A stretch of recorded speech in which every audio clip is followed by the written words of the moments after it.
ചെമ്മീൻ ഗ്രേവിൻ്റെ റെസിപ്പിയാണ്.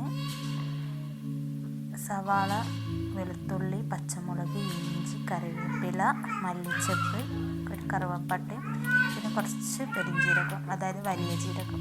ആദ്യം തന്നെ ചെമ്മീൻ നമ്മൾ കഴുകി വൃത്തിയാക്കിയിട്ട് മഞ്ഞൾപ്പൊടി, മുളക് പൊടി, ഉപ്പും ചേർത്ത് കുഴച്ചിട്ട് ഫ്രിഡ്ജിലോ പുറത്തോ വയ്ക്കുക. ഒരു 10-15 മിനിറ്റ് വെച്ചാൽ മതി. അത് വയ്ക്കുക. മീഡിയം സൈസുള്ള 2 സവാള മതി.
ബ്രൗണിഷ് കളറായി വരും. കരിയാനും പറ്റില്ല.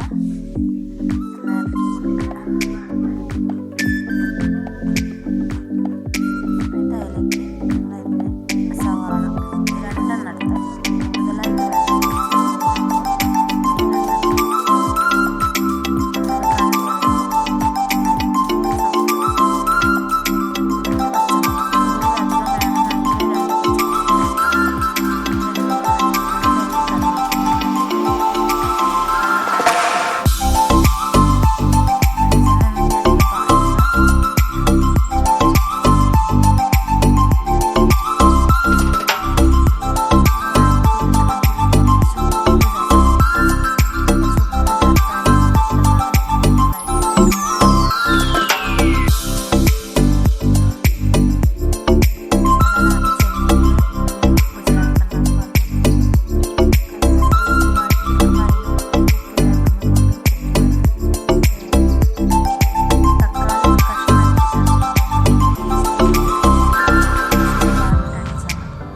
ചേർക്കാതെ തക്കാളി അതുകൂടെ ചേർത്തിട്ട് നല്ല ഇളക്കി.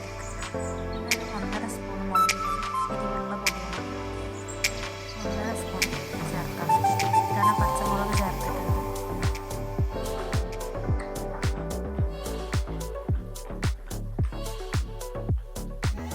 പിന്നെ 2 സ്പൂണ് മല്ലിപ്പൊടി 2 സ്പൂണ് മല്ലിപ്പൊടിയും കൂടെ ചേർക്കാം.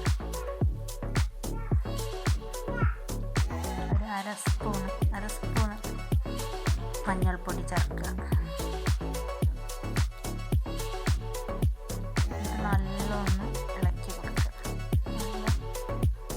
അതിലേക്ക് 1 ഗ്ലാസ് വെള്ളമാണ് ചേർക്കുന്നത്. അത് നമ്മൾ ആ തക്കാളി അടിച്ചിട്ടില്ല, ആ ജാറിലിട്ടിട്ട് അതിനെ കൊണ്ട് ഒഴിച്ചാൽ മതി. കാരണം അതിൻ്റെ ആ പേസ്റ്റ് കൂടെ ഉണ്ടാവും. പിന്നെ കുറച്ച് കാശ്മീരി മുളക് പൊടി 1/2 സ്പൂൺ ഇട്ടാൽ കളറിന് വേണ്ടിയിട്ട്. പിന്നെ തിളച്ച് വരുമ്പോൾ നമ്മൾ മസാല തേച്ചിട്ട് ചെമ്മീനിടുക. നല്ലൊന്ന് മിക്സാക്കി കൊടുക്കുക. ഉപ്പ് നോക്കിയിട്ട് നമുക്ക് പാകത്തിന് കുറവാണെങ്കിൽ കുറച്ചും കൂടെ ഒന്ന് ആഡ് ചെയ്ത് കൊടുക്കുക. ഇതിപ്പോൾ കറക്റ്റാണ് ഉപ്പ്. നല്ല തിളച്ച് ഒരു 20 മിനിറ്റ് വേവിച്ചാൽ മതി ചെമ്മീൻ. ഇനി മല്ലിച്ചപ്പും കറിവേപ്പിലയും ഇട്ട് ഇറക്കി വെക്കുക. ഗ്രേവി റെഡിയായി.